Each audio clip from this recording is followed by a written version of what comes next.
Hey everyone, and welcome to our YouTube channel. So in this tutorial, I'll be showing you how to add a knowledge base to your chatbot built on the Botpress platform. So first, navigate to the knowledge base section in the left menu, and here you can upload a document, a website URL, or plain text file to create a new knowledge base. So for this demo, I'll be uploading a random PDF to make that my chatbot knowledge base.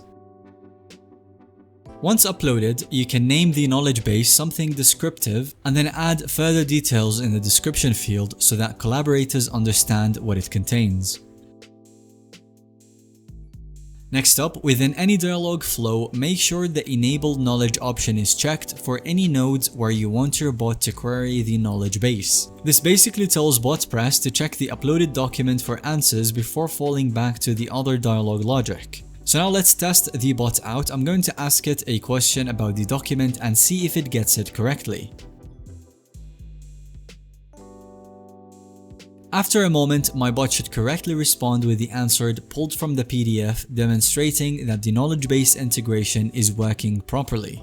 And as you can see, the bot starts answering correctly right from the PDF that I uploaded. So in summary, this allows your Botpress chatbot to reference the uploaded knowledge base to answer specific questions, greatly expanding its reasoning or understanding. Some tips for effective knowledge bases: you should upload authoritative in-depth documents like textbooks, research papers, or novel texts on the topic. Wikipedia pages on a subject also work very well since they provide lots of structured information. You should stick to factual documents rather than opinions for the best result, and also create multiple focused knowledge bases instead of just one giant document.